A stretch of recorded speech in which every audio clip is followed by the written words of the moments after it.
Risaralda, al compañero Juan Carlos Cardona de la subdirectiva de la CUT y al profesor Didier Valencia.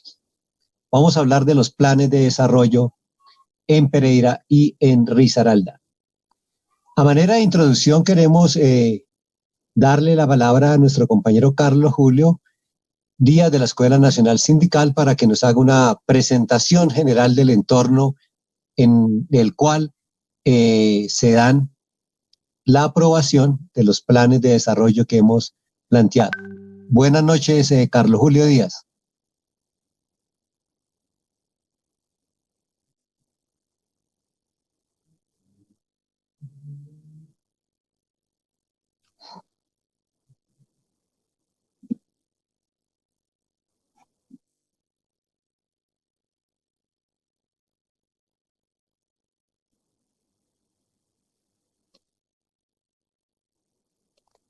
Mayra,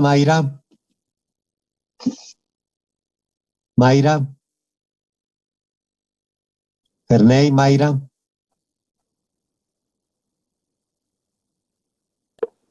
Carlos Julio está silenciado, no se le escucha.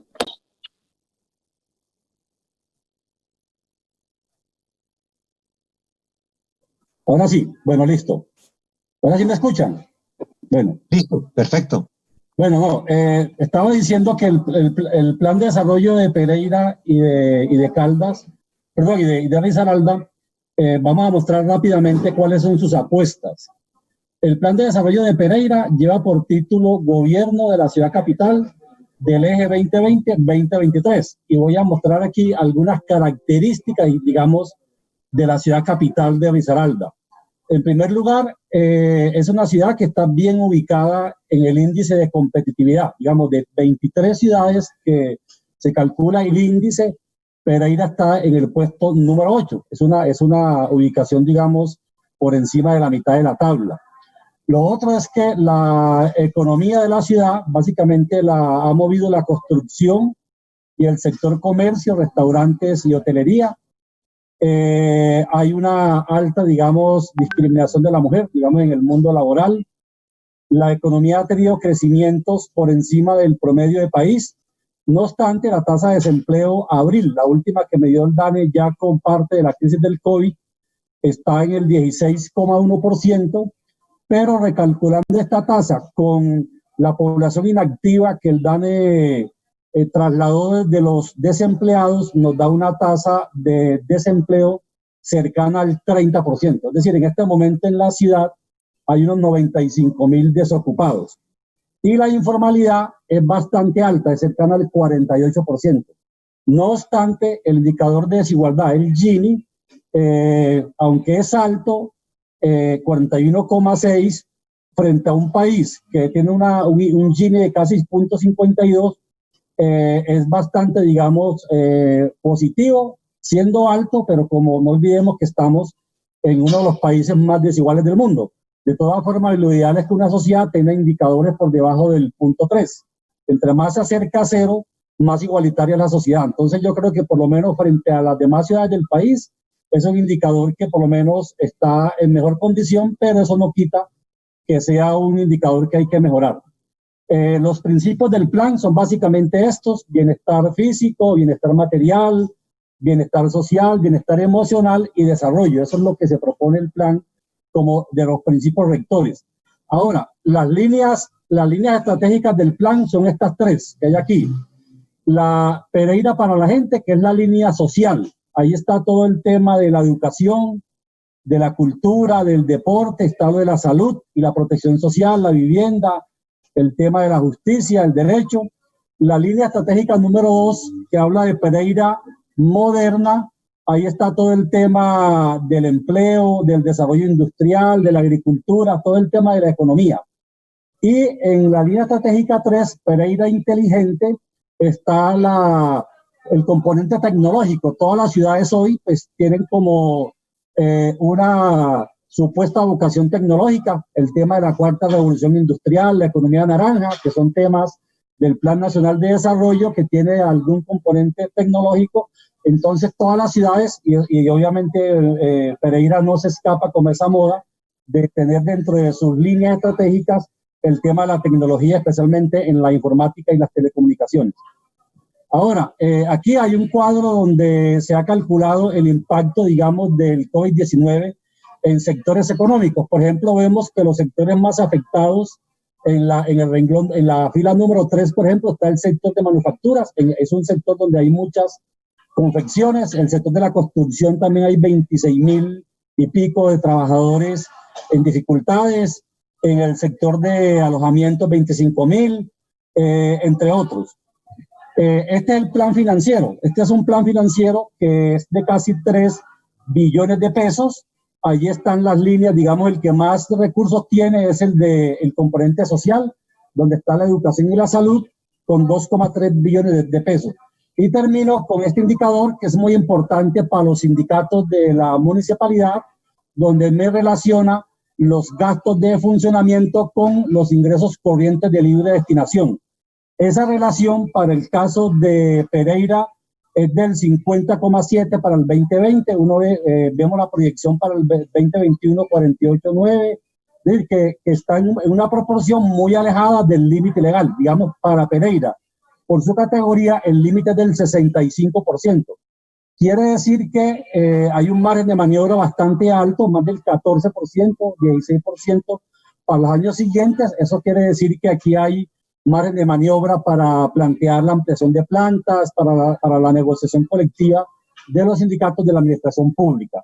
Entonces dejaría allí este comentario inicial de Pereira para empezar a hablar de Risaralda, que es un plan de desarrollo que se titula Risaralda, Sentimiento de Todos. Ese es el nombre que lleva el plan. Ahora, la economía del departamento es una economía basada en servicios y sector agropecuario, con algunos repuntes en manufacturas. El empleo se genera en las MIPYMES, 80% del empleo. Es una región del país que depende mucho de las remesas. Hay muchos, en el eje cafetero hay mucha gente en el exterior, Estados Unidos, Europa, España, el Lejano Oriente, y muchas familias, la economía la dinamiza mucho las remesas que vienen del exterior. Entonces, es un sector donde hay incluso ciudades y municipios donde mucha gente tiene familiares, digamos, en el exterior. Ahora, en el caso, digamos, de la agricultura, es un sector muy importante en el departamento. En el 2018 tuvo una participación en el PIB departamental cercano al 7%. El sector turístico también ha ganado bastante auge, especialmente genera más de 13.000 empleos. El mayor empleador es la confección de prendas de vestir. Hay mucha maquila, digamos, extendida en el territorio. Y el Gini del departamento es 0.43, casi 0.44, un poquito por encima del Gini de la ciudad capital. Ahora, las grandes apuestas, digamos, del plan es el de reapertura económica, la integración regional, el fortalecimiento del sector de la salud, el apoyo a los campesinos y la construcción, digamos, de una universidad en la Virginia. Los enfoques del plan son estos 3. Es un enfoque muy sentimental, sentimiento de todos, Risaralda, sentimiento de todos y sustento jurídico. Entonces, esos son los enfoques que el plan de desarrollo plantea como los que van a inspirar, digamos, las líneas y los programas. Ahora, los retos que tiene el plan de desarrollo son 4. El primero es lograr una mayor equidad en el territorio, porque hay muchos pueblos con mucha pobreza, especialmente en pobreza monetaria, multidimensional. Es buscar una mayor equidad en el territorio, que la riqueza se distribuya mejor en el territorio, mantenerse líder. El departamento dice que es líder en el país en la lucha contra la pobreza multidimensional, es decir, lo que tiene que ver con salud, educación, vivienda, cultura, servicios públicos domiciliarios, y quiere mantener ese liderazgo, replantear el modelo educativo y, por otra parte, una mayor cobertura en servicios públicos domiciliarios para zonas rurales y mejoramiento de vivienda. Y el cuarto reto es ser beneficiados con la cuarta revolución industrial. Ahora, tiene, como todos los planes de desarrollo del país, tiene compromisos con las ODS de Naciones Unidas. La ODS número 8, que habla de trabajo decente, es la única referencia que se hace al concepto de trabajo decente en el plan realmente. Aquí están, digamos, un resumen del plan, digamos, el nombre del plan, 4 líneas estratégicas, 15 componentes, 34 programas y 98 subprogramas. Y aquí están las 4 líneas estratégicas: Risaralda Social, que es todo el tema de la salud, educación, lo de infraestructura y desarrollo económico, que ahí está el tema del empleo, la economía, la sostenibilidad. El cuarto, que es también es un tema de las ODS, y el cuarto es el gobierno abierto, moderno y participativo, que ahí está el tema de la democracia, derechos humanos, la participación. Y aquí están los 3 grandes proyectos estratégicos que tiene el plan. El primero es buscar una gran alianza del eje cafetero para ganar en competitividad. Lo otro es una conectividad con el Pacífico, conectarse con Buenaventura para el comercio con el Pacífico. Y lo otro, hacer una gran construcción de viviendas de interés social en la Raquelita, en Dos Quebradas, y en el plan parcial de Bellavista, en el sector de Rocío Alto, en Pereira. Y aquí tenemos, para finalizar, el plan financiero. Es un plan financiero que, como lo vemos en su financiación, el 79% depende de las transferencias o de los recursos de destinación específica, del crédito el 2% y recursos propios el 19%. Entonces ese es un plan que realmente tiene, como todos, muchos de ellos en el país, tienen una alta dependencia, digamos, de las transferencias nacionales y de otros recursos de destinación específica. Entonces, este es básicamente como el contexto de los 2 planes, para que ya los demás compañeros respondan las preguntas que le va a hacer el compañero Francisco. Así que gracias, Pacho, y adelante con la moderación. Gracias, Carlos Julio. Los planes de desarrollo deben de ser conformados, deben de ser elaborados en primera instancia por los consejos territoriales de planeación a partir de los programas de gobierno de los candidatos ganadores. Posteriormente deben de ser sometidos al análisis, a la presentación de propuestas de la comunidad, de los grupos sociales, antes de llegar al consejo o a la asamblea. E inclusive en el consejo y la asamblea, los sectores sociales pueden intervenir para hacer aditivas o plantear sus opiniones sobre puntos que se consideren lesivos para los ciudadanos o los trabajadores. Quisiera preguntarle a nuestra compañera presidenta Lina Montilla si la CUT participa en el Consejo Territorial de Planeación de Risaralda, de Pereira, si fueron llamados por el Consejo Territorial a escuchar las opiniones de la CUT sobre diferentes puntos, si hubo participación en la asamblea, en el consejo. Toda vez que el plan de la gobernación, el plan de desarrollo de la gobernación, no menciona en ninguno de sus aspectos el tema de la participación ciudadana. Y el plan de desarrollo de Pereira dice que hubo participación de los ciudadanos. Hubo participación del movimiento sindical. Buenas noches, Lina. Bueno, hola, muy buenas noches para todos y todas. Un saludo para toda la gente que en estos momentos nos está viendo por este Facebook Live. Y claro que sí, Pacho, pues efectivamente la CUT y la subdirectiva Risaralda participan en el Consejo Territorial de Planeación. En el caso de Pereira, ahí tenemos presencia precisamente en este consejo como central, ¿cierto? En donde el compañero del Comité Ejecutivo, Fernando Toro, pues lleva de una u otra forma la voz y las opiniones de la central frente a la construcción del plan que de antemano nosotros siempre manifestamos en medio de la emergencia nacional, que es un plan que se está construyendo de espaldas a la población y que no se podía aprovechar en medio de la emergencia nacional, pues precisamente que se hiciera la construcción y la aprobación de este plan de esta forma, ¿cierto? Digamos que el alcalde sí ha manifestado todo el tiempo que esto se hizo de manera correcta, que se hizo de una manera clara, con participación de la ciudadanía, de los distintos estamentos, pero digamos que la CUT y con otras organizaciones sindicales y sociales hemos manifestado todo lo contrario, que fue de espaldas a la población. Sin embargo, pues en medio de la emergencia y la discusión, ¿cierto?, que de una u otra forma se impuso en la lógica de la ciudad, la CUT inclusive presentó ponencia precisamente dando algunas opiniones al Consejo Territorial de Planeación frente a los aspectos de plan, ¿cierto? De una u otra forma, llamamos precisamente a que es ambicioso el plan con las metas en las que se está trazando precisamente todo el tema del empleo, además porque hay una gran brecha social que tenemos acumulada desde hace muchísimos años, especialmente con el tema de la brecha que existe entre el campo y la ciudad, y que ninguna administración la ha saldado como tal. Fijamos la atención precisamente en eso, y porque dentro de los elementos del plan, si bien se habla de Pereira moderna, pues igual preocupa muchísimo que no se esté pensando fuertemente el componente social, una vez que vemos que se está pensando precisamente que Pereira sea esa ciudad-región, esa ciudad que sea el centro del eje cafetero, como la llamaba precisamente el alcalde anterior, Pereira capital del eje, pero que para nada se le está apostando precisamente al mejorar la calidad y la condición de vida de cada uno de sus habitantes como tal. Eso es como la apertura. Igual nosotros sí manifestamos la preocupación frente al tema de la consolidación del empleo, ¿cierto? Que dentro tanto en la etapa diagnóstica, ¿cierto? Se basa sobre las cifras del DANE, pero igual no hay que esperar a las cifras del DANE para ver la realidad de nuestro país, pues, y de nuestra ciudad, precisamente cómo está creciendo la informalidad.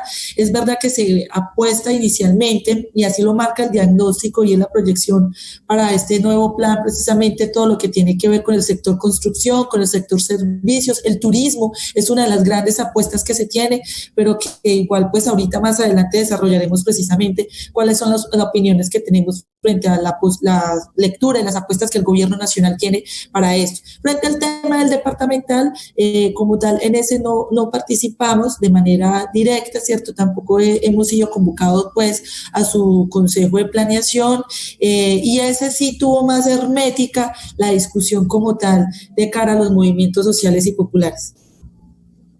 Es decir, en Pereira se cumplieron las formalidades del ritual del llamamiento.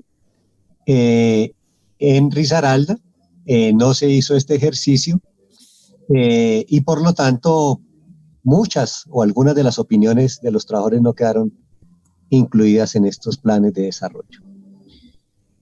Ambos planes de desarrollo, tanto el de Pereira como el de Risaralda, hace mucho énfasis en el tema de la educación como un motor para superar la pobreza.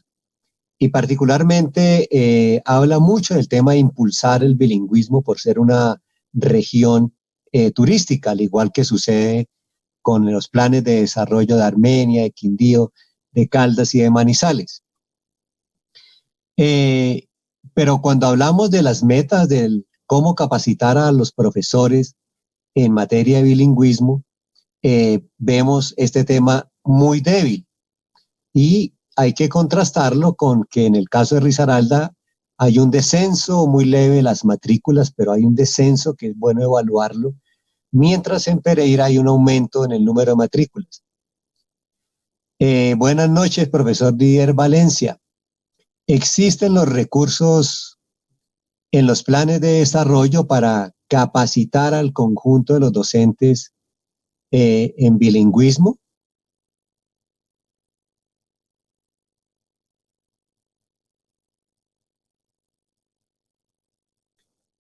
De igual manera, tenemos en el sector de la educación algunas dificultades muy fuertes.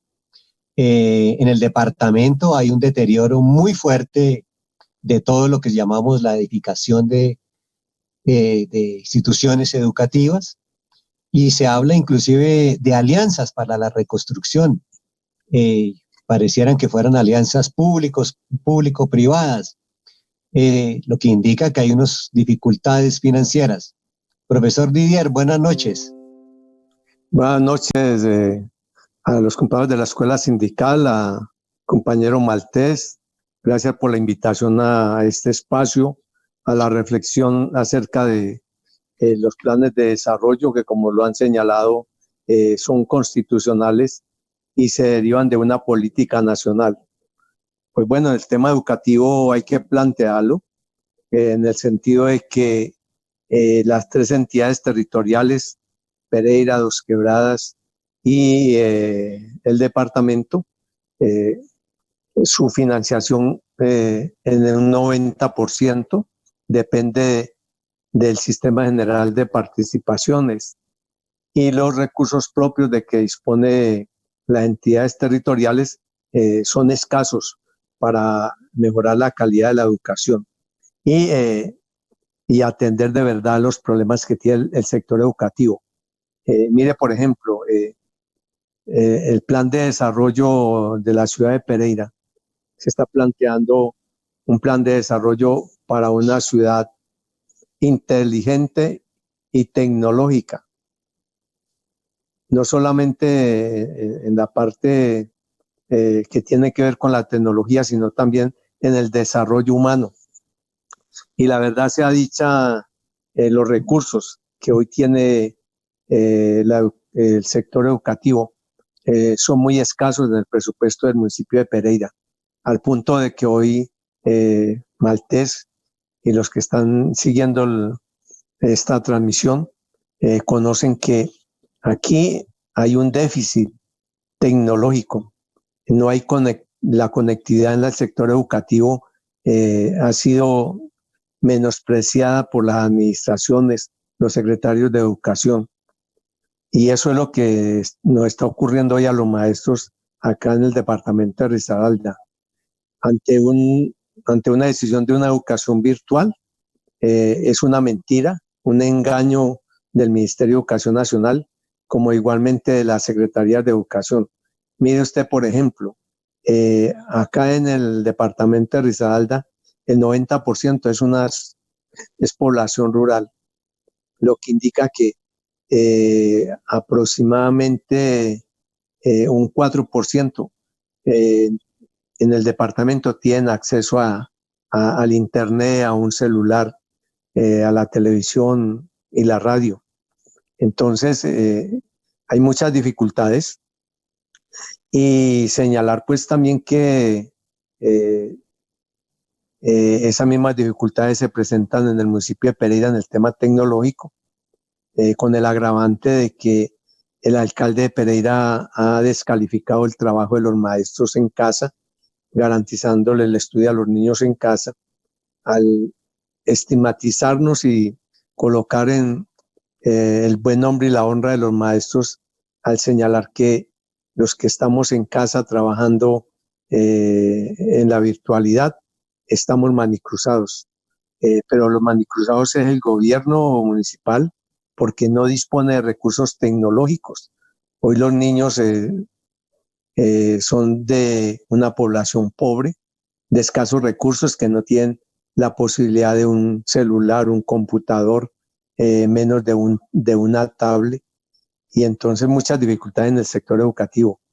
Y entonces, de verdad que uno dice, ¿cómo definen en este plan de desarrollo una ciudad inteligente y tecnológica? Eso suena como a una burla para el sector educativo. Y igualmente la capacitación es también muy escasa para los maestros en el tema de la profesionalización, capacitación en los posgrados o en los posgrados son muy pocas las becas que da el municipio de Pereira como del departamento. Entonces, este plan de desarrollo, tanto del departamento como de Dos Quebradas y de Pereira, no satisface ni resuelve las brechas que tiene la educación pública. El tema de la infraestructura, son colegios con una planta física en alto riesgo. No se avanza en el tema de la construcción de los colegios, de los megacolegios, que no aparece ahí en el plan de desarrollo departamental, como igualmente en Pereira ni en Dos Quebradas.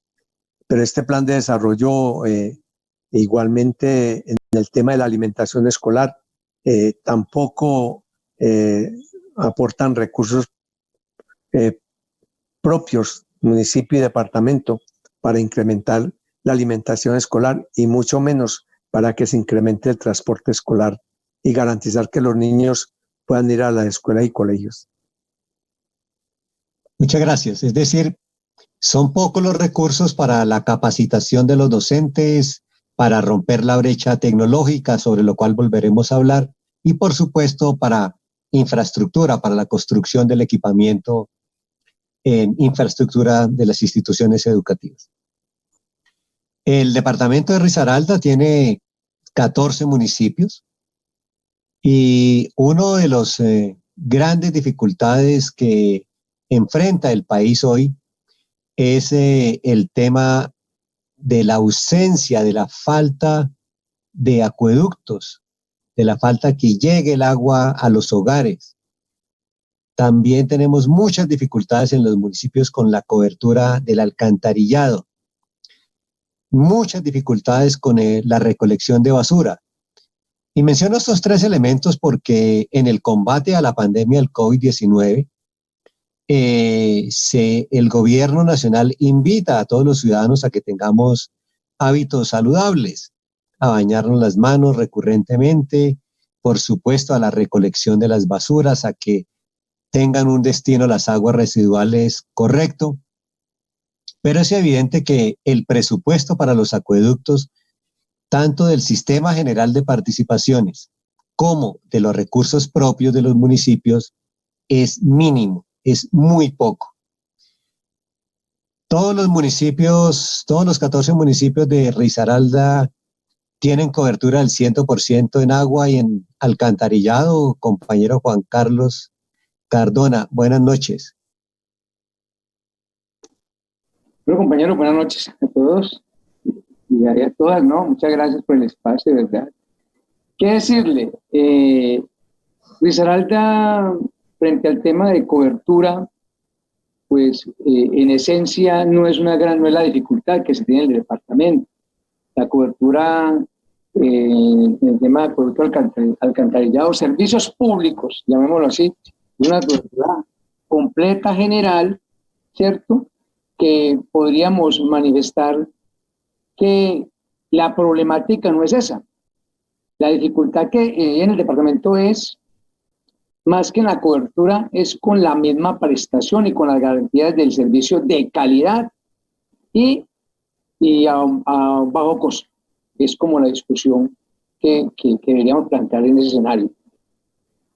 Los planes de desarrollo, compañeros, que han diseñado Risaralda, inclusive el de Pereira, son planes que están muy lejos de haber discutido el asunto de servicios públicos.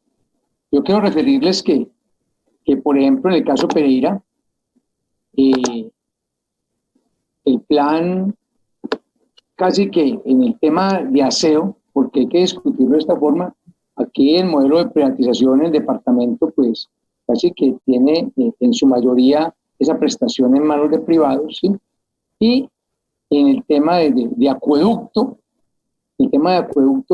existe una gran ventaja de los acueductos comunitarios, y voy a referirme sobre todo a uno de los municipios que más acueductos comunitarios tiene. Los Quebradas es uno de los municipios de Risaralda que más acueductos tiene comunitarios y que no tienen absolutamente, ahora los recursos son limitados, subsisten, sobreviven, pero el gobierno departamental muy poco invierte en estos acueductos porque lo que ha intentado es que esos acueductos cedan al control de un operador, de un mercado incumbente, y que sean entregados a las empresas que ya están privatizadas en su mayoría.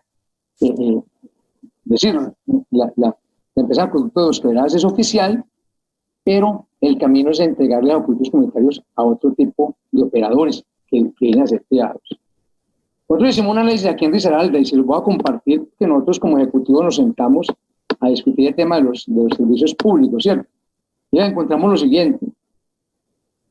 Casi hay un empeño exclusivo de las administraciones de meterle la mano al servicio público de aseo, pero no meterle la mano para conservarlo propio, sino para entregárselo al operador privado, que son operadores que casi siempre podemos decir aquí el operador privado en Pereira Satesa, y ha tenido todas las concesiones y las facultades para hacer y deshacer con los usuarios.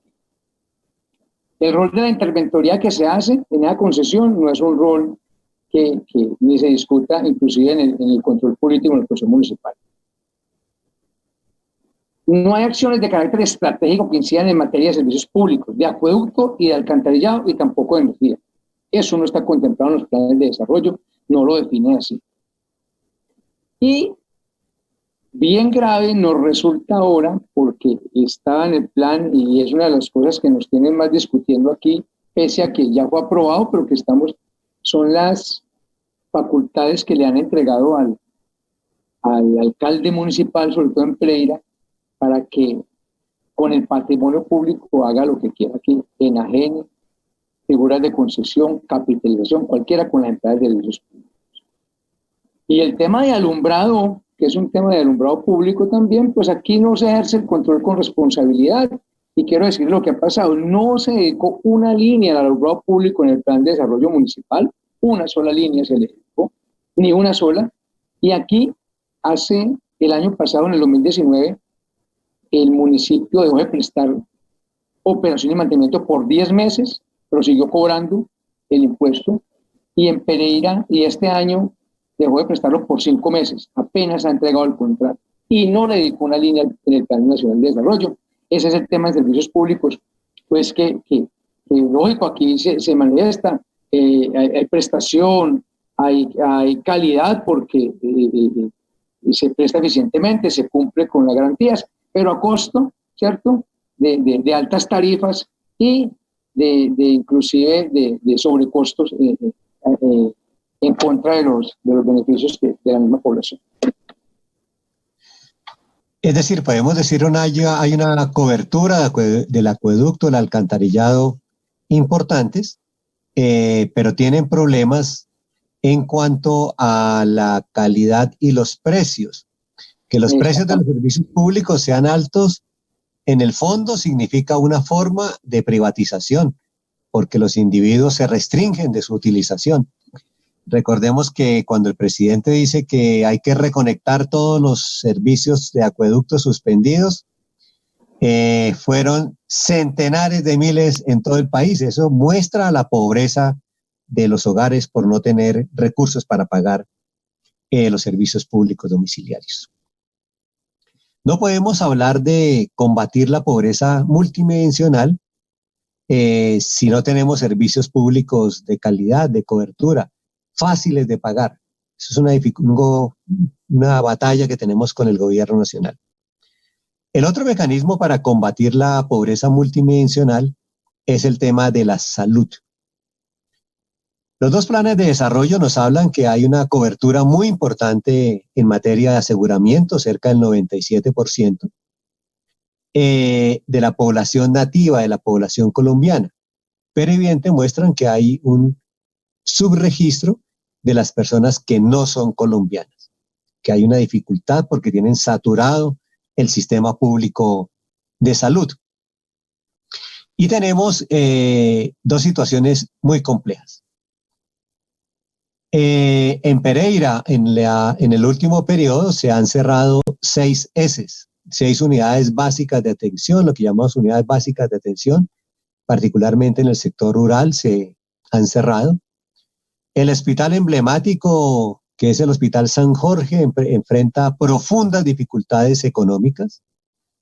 Particularmente en el departamento se hace referencia a que falta personal en el sector de la salud, a que no hay el número de trabajadores necesarios, a que la mitad de los hospitales en el departamento están intervenidos porque se encuentran en rojo sus cuentas, están intervenidos por problemas fiscales, por problemas de tesorería, de liquidez.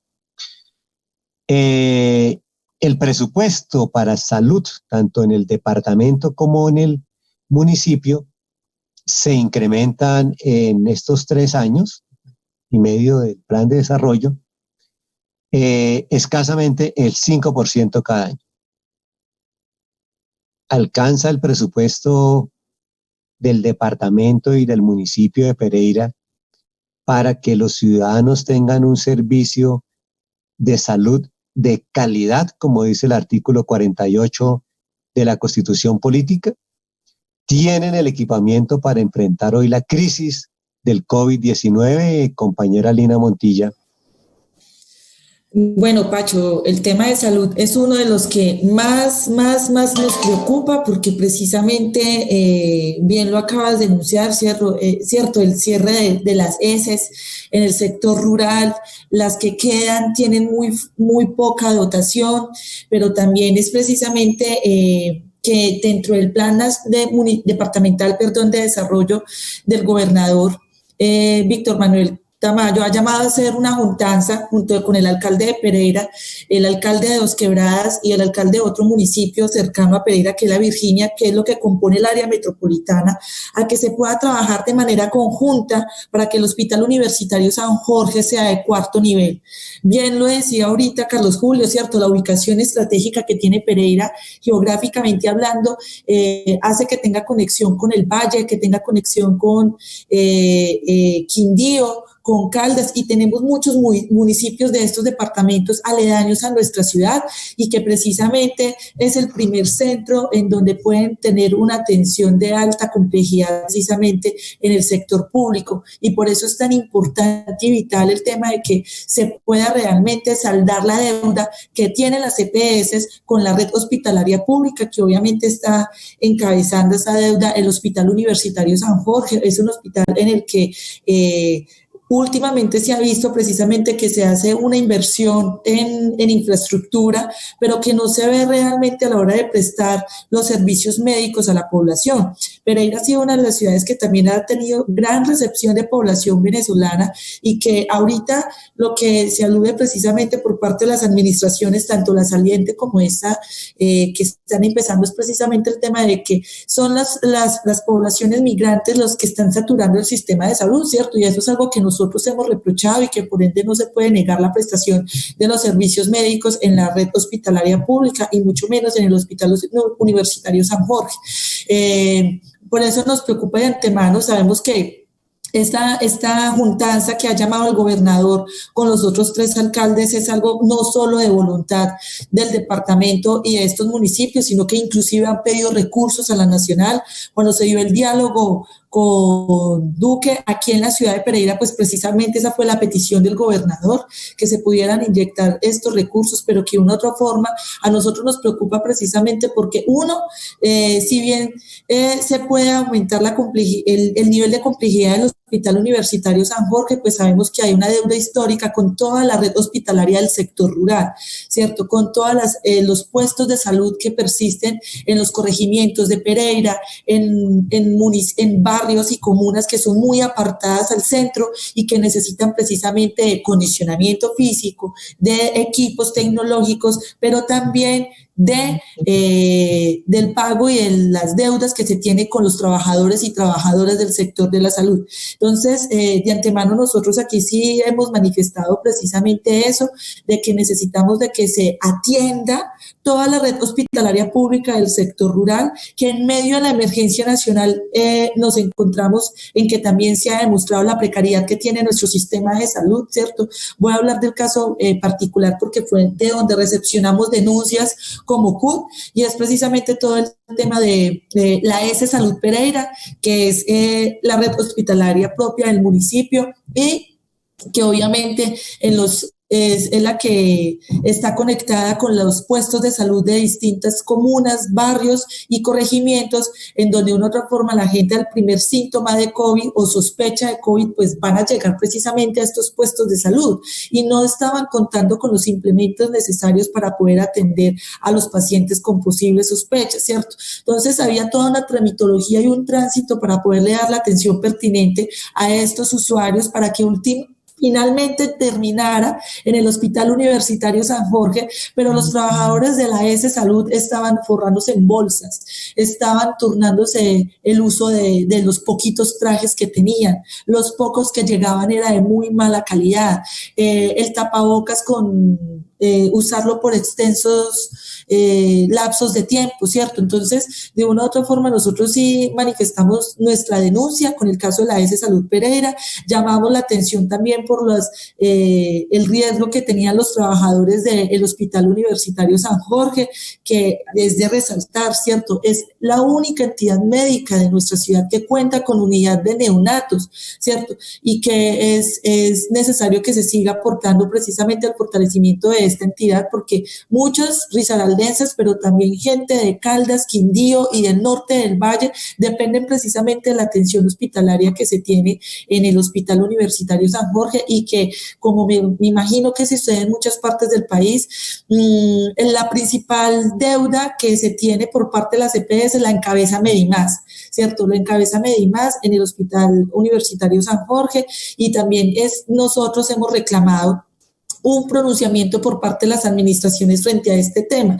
No es simplemente con que se garantice que se vaya a hacer del Hospital San Jorge de 4º nivel, o que es importante, nosotros obviamente saludaríamos eso, que se pueda hablar de contratación digna para los trabajadores, que se paguen todas sus deudas salariales, que se paguen sus derechos laborales, pero aquí no se pronuncia ni una sola palabra por las deudas que las EPS tienen, y al contrario, miren lo que tenemos: una clínica cerrada que en medio de la emergencia nacional fue imposible habilitarla precisamente por el abandono en la que se encuentra por la misma mal manejo de recursos que tienen las EPS. Ya sucedió un caso también en donde tuvieron, en medio de la emergencia, cerraron la clínica Los Rosales, en donde también otras EPS tienen pues sus deudas allí, y que de una u otra forma pues muestra el riesgo y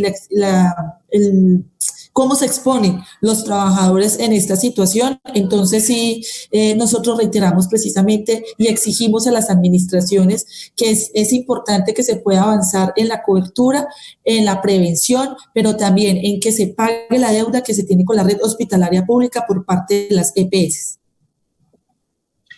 Pereira necesita un hospital de 4º nivel, necesita el saneamiento de las deudas que tienen las diferentes EPS con el sistema público de salud. El plan de desarrollo departamental habla de alianzas estratégicas para ser más eficientes y más eficaces, mejorar la cobertura, la calidad. Desde el punto de vista técnico puede ser una apreciación correcta, pero si no existen los recursos económicos necesarios y el personal y las instalaciones para prestar un buen servicio, no basta con hacer alianzas, porque simplemente sería difundir más el problema, hacerlo más extensivo al departamento y al municipio.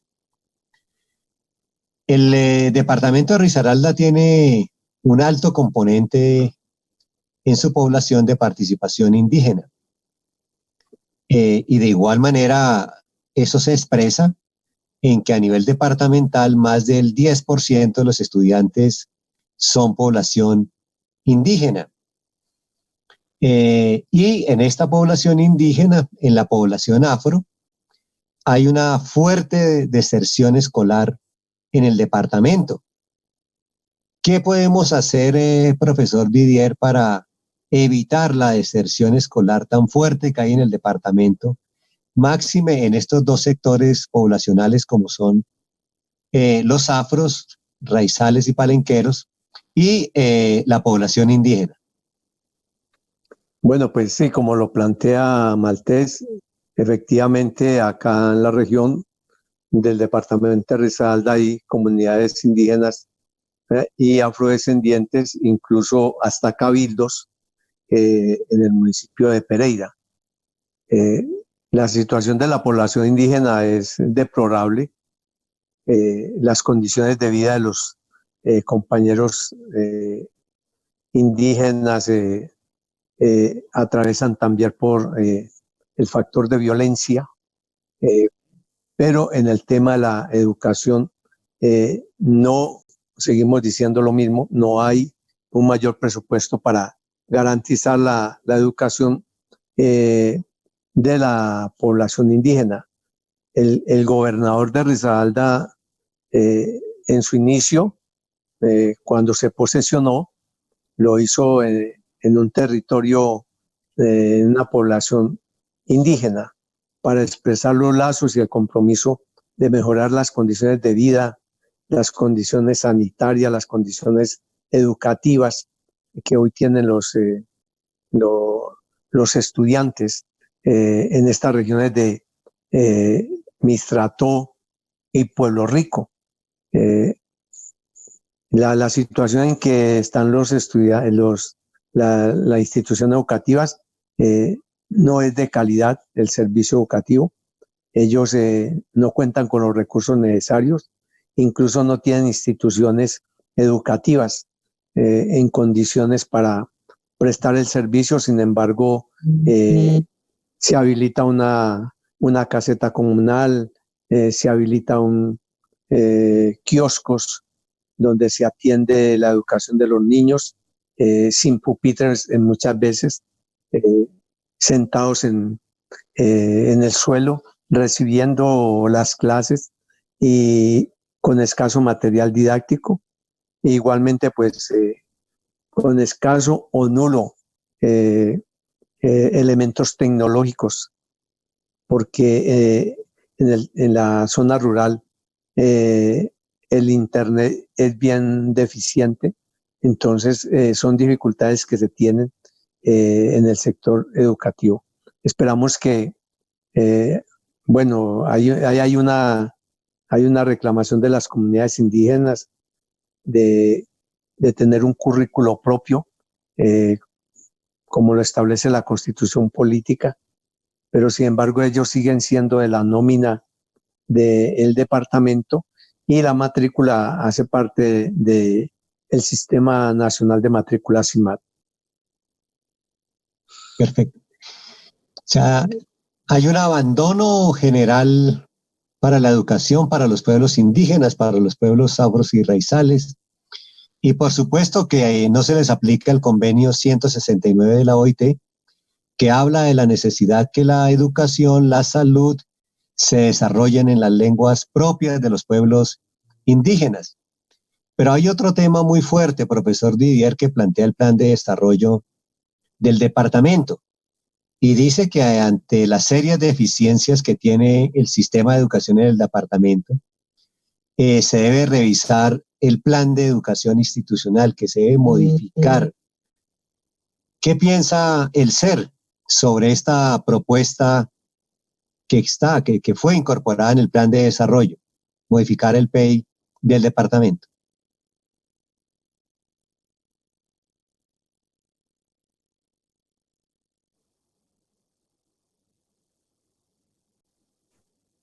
Educativas, esperamos que el sindicato de educadores sea un interlocutor válido frente a la Secretaría de Educación, pues para que se defina una propuesta que se ajuste a los intereses tanto de los estudiantes como los maestros y los padres de familia, porque pues aquí hay un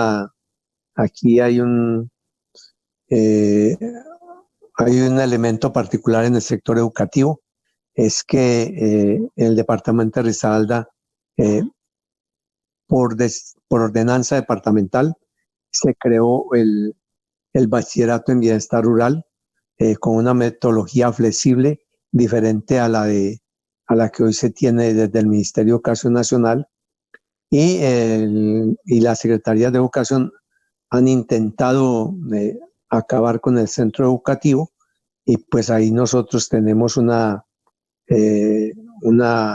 defensa de la educación campesina, porque la educación campesina es un derecho que está contemplado en la Ley General de Educación y que hoy más de 2.500 estudiantes del campo tienen la posibilidad de formarse y educarse, y es así como el gobierno departamental en su programa educativo Universidad en el Campo pues ha venido beneficiando a una parte del sector educativo de los estudiantes. Es decir, creemos que el proyecto educativo institucional debe ser valorado de acuerdo a las características culturales y a las situaciones económicas, sociales que tiene la población educativa. Es decir, cualquier modificación al proyecto educativo institucional debe resguardar las particularidades de los diferentes tipos poblacionales y, por supuesto, debe contar en su discusión con la participación del magisterio, con la participación del CER. El plan de desarrollo del departamento nos plantea que hay varios municipios que tienen dificultades en el suministro de agua. Nos habla de 6 municipios que tienen dificultades en el suministro de agua. ¿Qué le podemos pedir al gobierno nacional? Sin duda, porque el tema de los acueductos es muy fuerte, los costos. ¿Qué le podemos pedir al gobierno nacional, al gobierno departamental, para que se solucione este problema de la escasez de agua en 6 municipios, compañero Juan Carlos?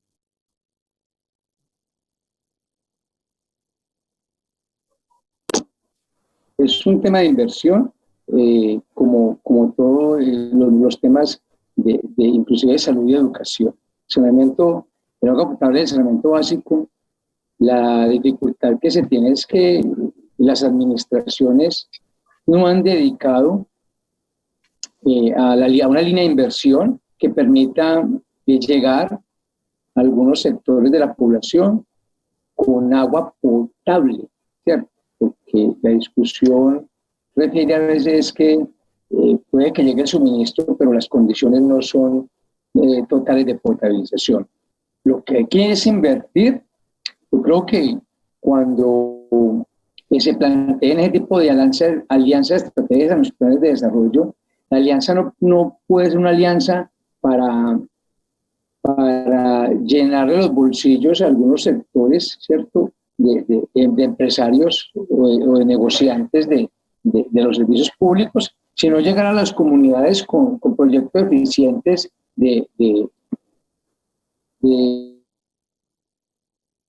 por lo menos de plantas de tratamiento, y estas plantas con posibilidad de que pueda potabilizar el agua y entregarla. Es que casi siempre los recursos se destinan como a los planes departamentales en ese sentido. Aquí yo creo que Risaralda se ha equivocado cuando ha dispuesto recursos, ¿cierto? Aquí diseñó un plan departamental de agua y lo dedicó sencillamente en el mismo municipio, ante Pereira y Risaralda, a diseñar estrategias para eso, pero no invirtió. Entonces, aquí es que la nación tiene la obligación de venir a invertir. El departamento del municipio con la alianza estratégica es que lleguen recursos de la nación para que a las comunidades llegue el agua potable, y que con la ingeniería del departamento, con la ingeniería local, se puedan desarrollar los proyectos, porque eso es otro de las dificultades que hay, que no viene ni siquiera ingeniería local. Entonces el mínimo recurso que se invierte, pues se lo entregan a otros, por lo menos a los que se han enriquecido siempre con los recursos del pueblo.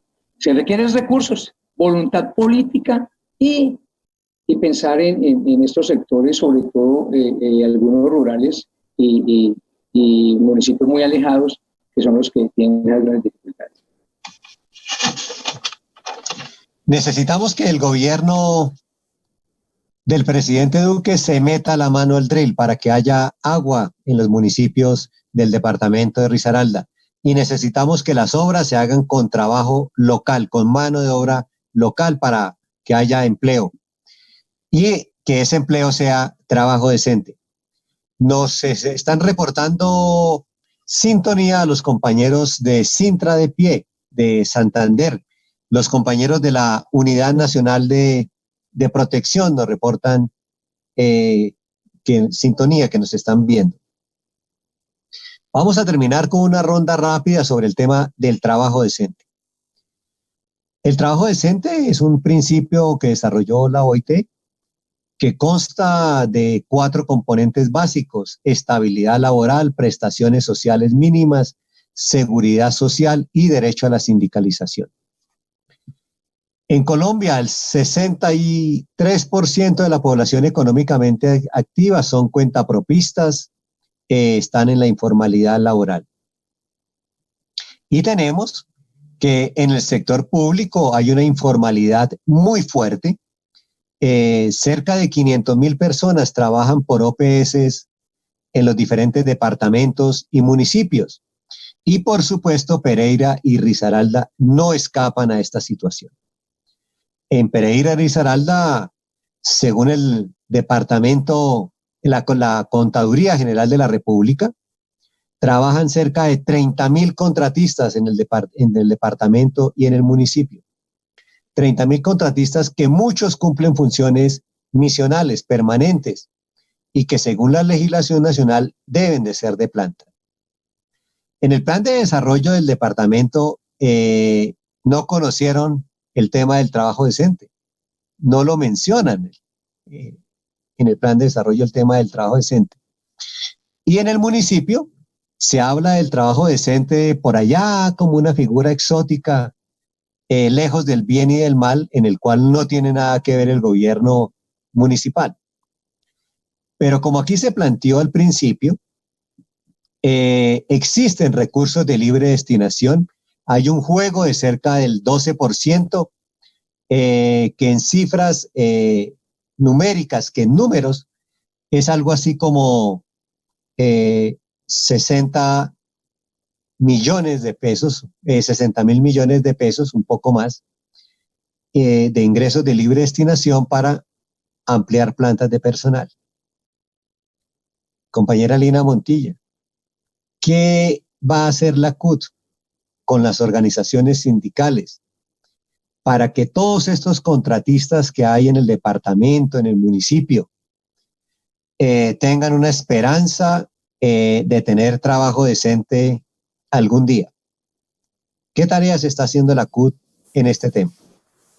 Bueno, Pacho, yo creo que antes de responderte, yo sí creo que es necesario decirle a la gente también que nos está viendo dos elementos que nos preocupan muchísimo dentro del plan municipal de desarrollo, y es precisamente la proyección que se tiene del empleo de la ciudad. En medio de la emergencia nacional, este alcalde ha manifestado todo el tiempo que se va a mitigar la crisis, ¿cierto? Ellos sirviendo con un apalancamiento financiero, pero siempre y cuando las empresas creen empleo.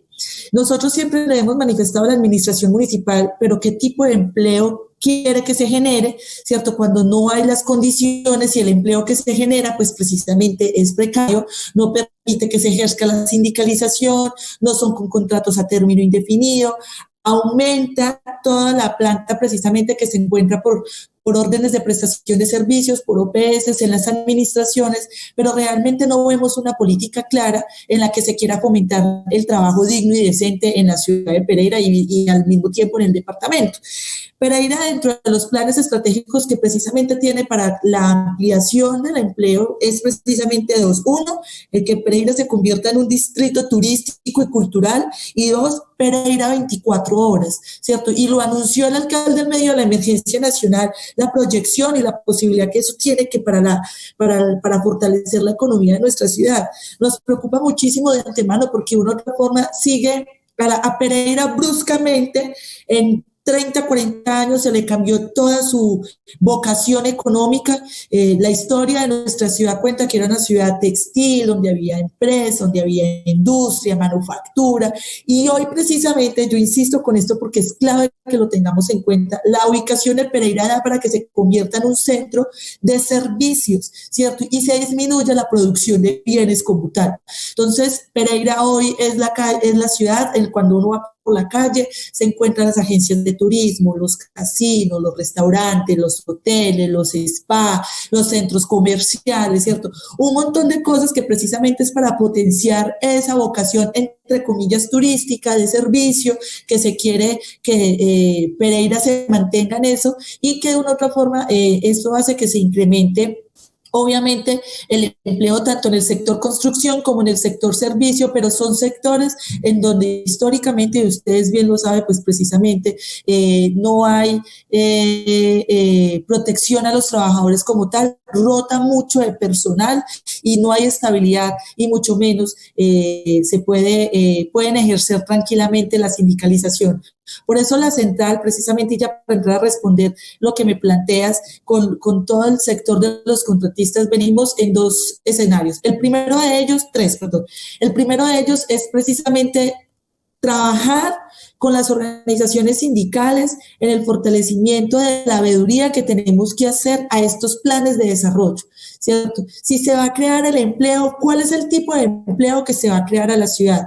Si ese plan de desarrollo habla de trabajo decente, tiene que cumplir con los criterios que la OIT ha marcado para el trabajo decente. Y no son precisamente contratos a 3 meses, contratos a 6 meses, sino que hayan garantías reales para que esas personas puedan gozar de estabilidad laboral. Precisamente, así sea para el sector construcción, así sea para el sector servicios, entre otros, ¿cierto? Pero sí creo que eso es algo que hemos venido trabajando ya en la CUT, precisamente por eso fue que nos metimos de lleno al Consejo Territorial de Planeación, pero que vemos que no es suficiente la participación allí y necesitamos de una veeduría por parte de las organizaciones sindicales en la que esperamos que no la hagamos solamente los sindicatos, sino también otras organizaciones sociales en este proceso. 2, el segundo elemento es precisamente trabajar con los sectores del sector público para sabemos pues que hay una dependencia precisamente con los recursos, pero nosotros sí le seguimos haciendo una fuerte apuesta a la ampliación de las plazas de personal, a que se pueda eliminar precisamente estas plantas paralelas y por eso nos parece clave los procesos de negociación que en estos momentos pues están congelados en su mayoría en el sector público, pero que sin embargo sí requerimos, en el caso pues de las negociaciones que hace poco se iniciaron, pero sí requerimos de que estemos los sindicatos muy unidos en este proceso de negociación, en el caso de Risaralda, el CER, Sintrenal, ¿cierto? Y otros sindicatos que precisamente presentaron pliegos unificados, pero cuando estemos hablando con otros sectores de lo público, pues precisamente necesitamos es unirnos para fortalecernos en el mecanismo de la negociación, ¿cierto? A pesar de que es muy distinto al sector privado, pero sí precisamente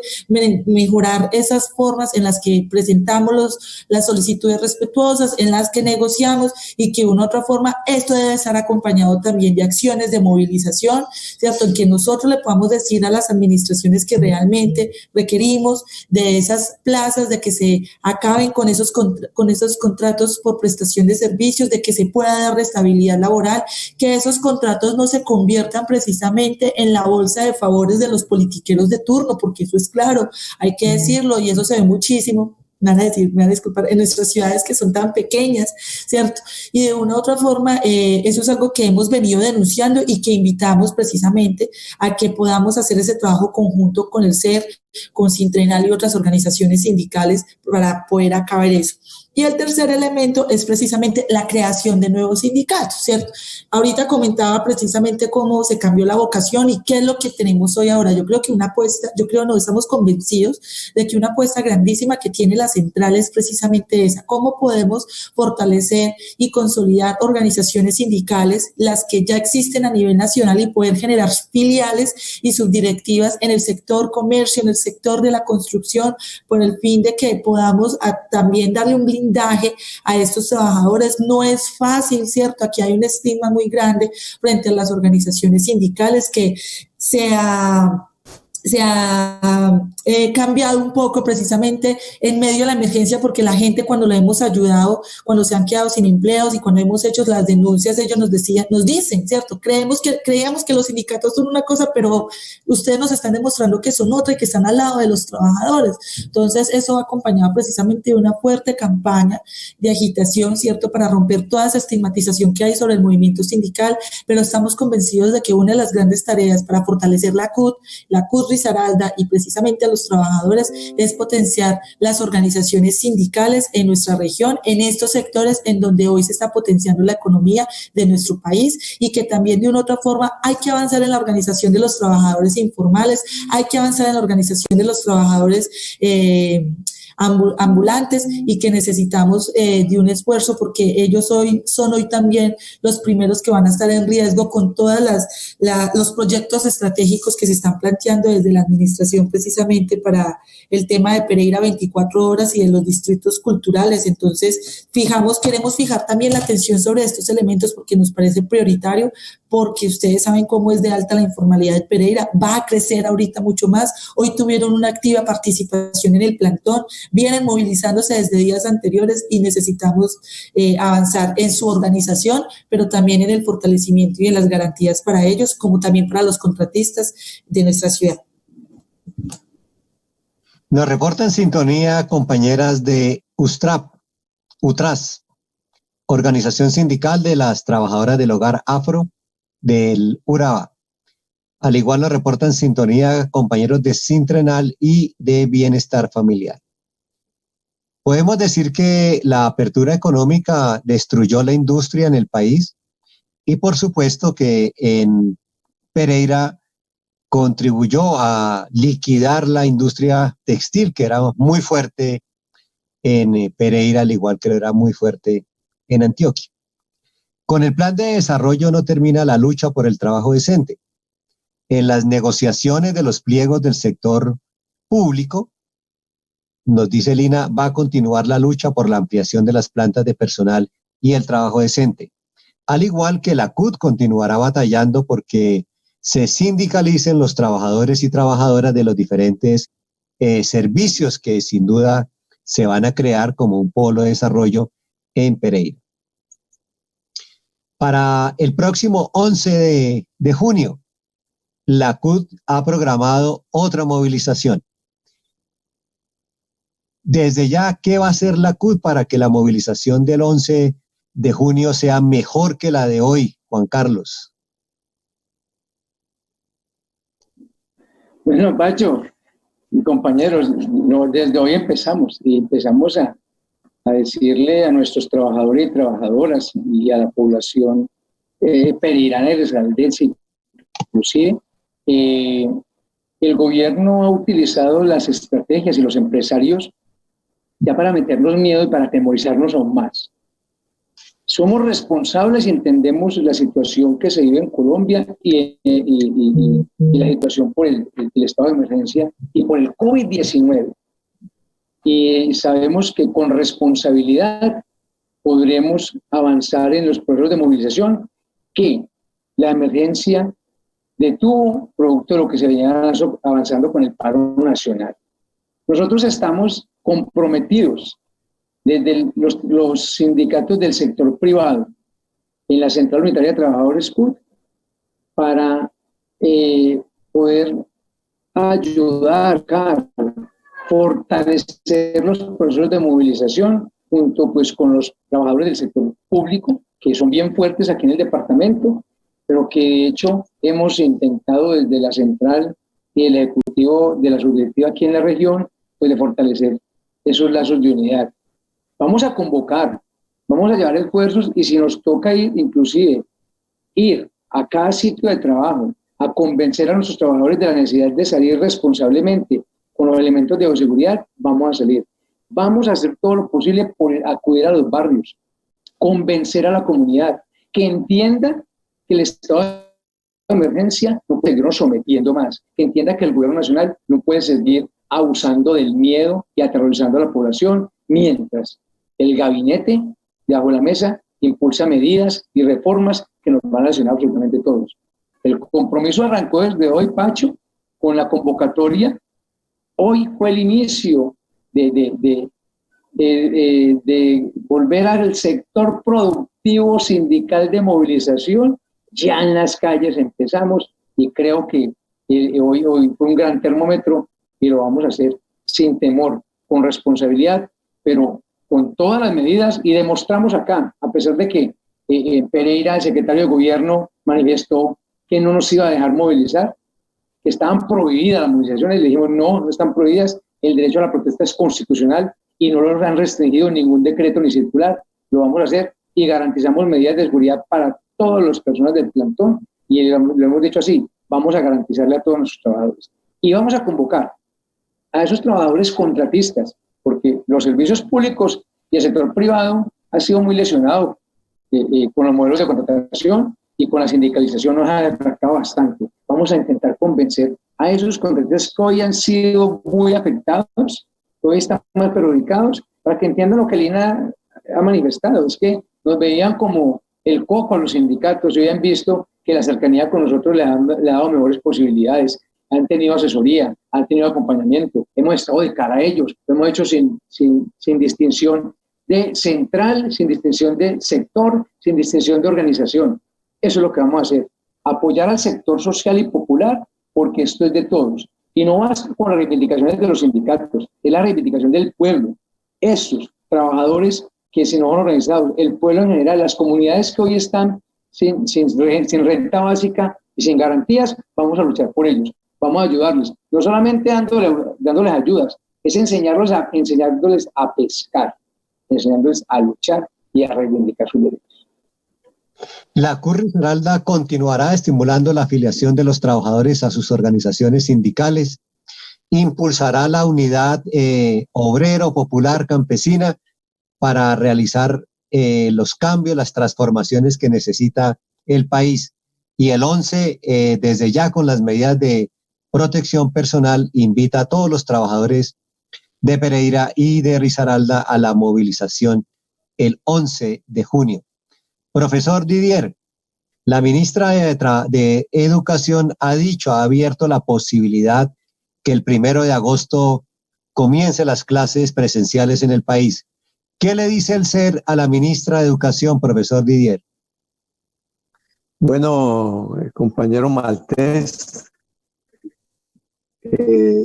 lo que dice el SER frente al anuncio de la alternancia por parte de la ministra de Educación es que estamos indignados. Ha preferido el desescalamiento de la economía nacional y no proteger la vida y la salud de los trabajadores y del pueblo colombiano. Hoy aumenta las cifras del contagio del COVID-19.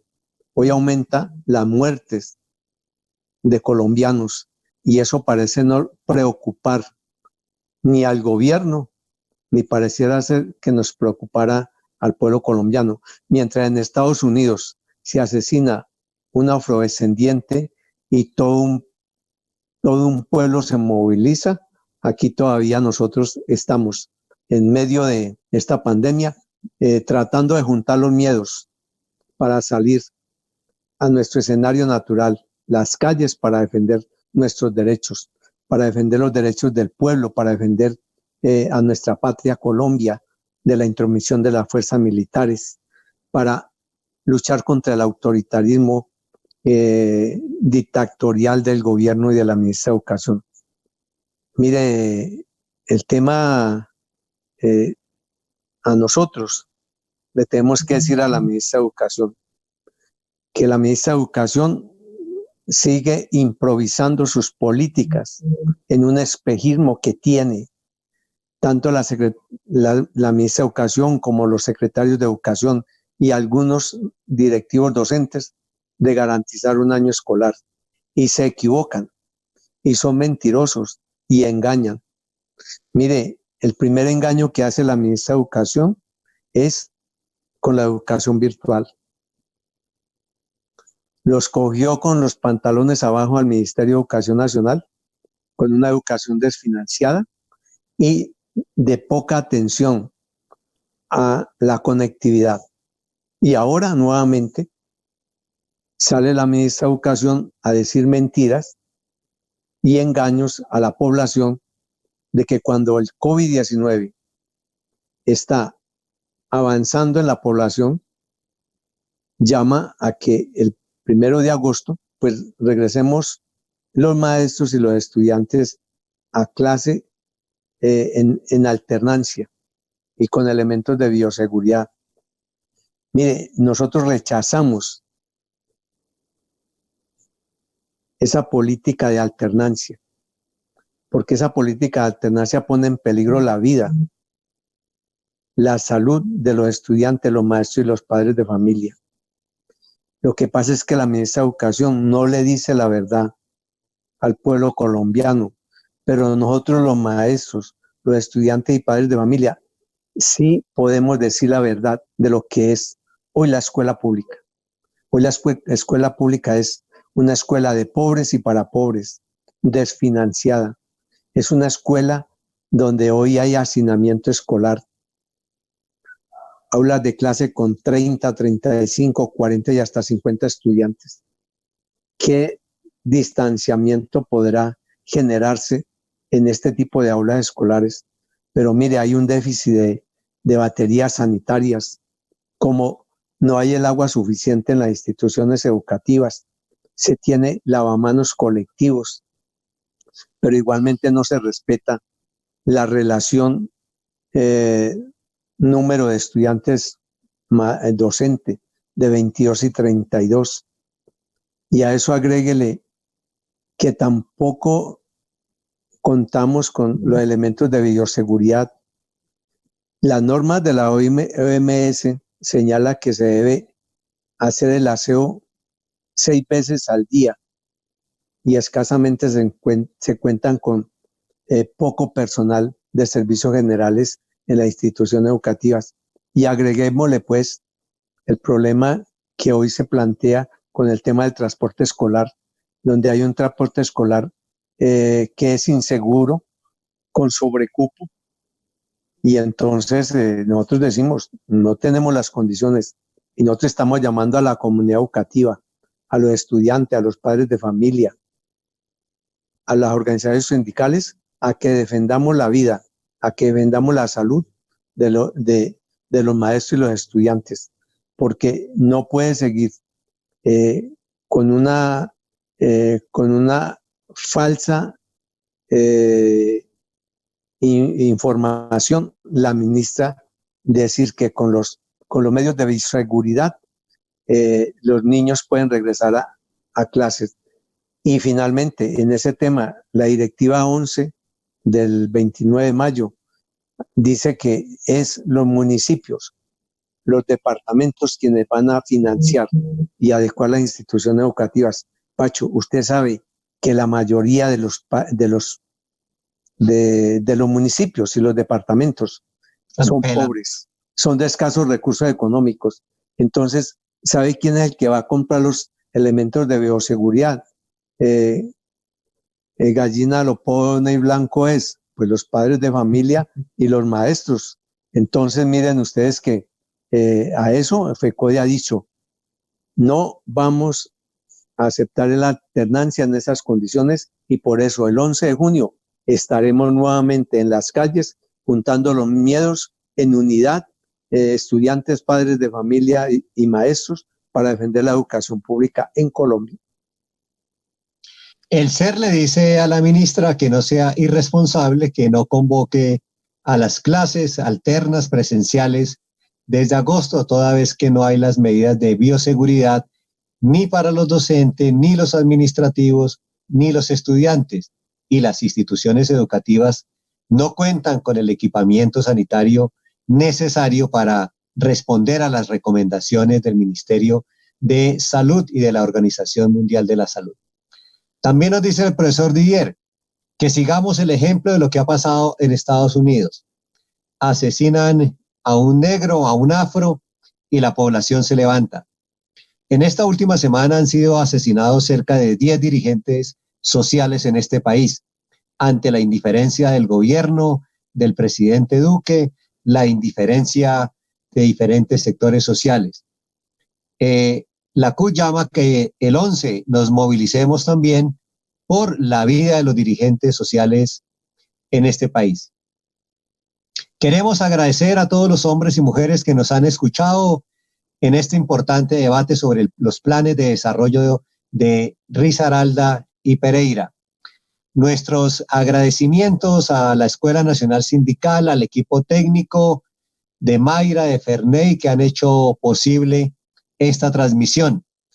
El próximo miércoles 10 de junio realizaremos un Facebook Live sobre el tema de la conectividad en el país. Como lo ha dicho el profesor Didier, no hay conectividad esto es una carreta que se ha inventado el gobierno nacional. Vamos a hablar con los compañeros de FECODE, con los compañeros de Sindecena y con los compañeros de ASPU sobre conectividad y estudios en el país y la academia en el país. Muchas gracias a todos los hombres y mujeres que nos han escuchado, que nos han visto. Muchas gracias, Lina. Muchas gracias, Juan Carlos. Muchas gracias, Didier. Muchas gracias, Carlos Julio, a Ferney y a María. María, buenas noches. Buenas noches.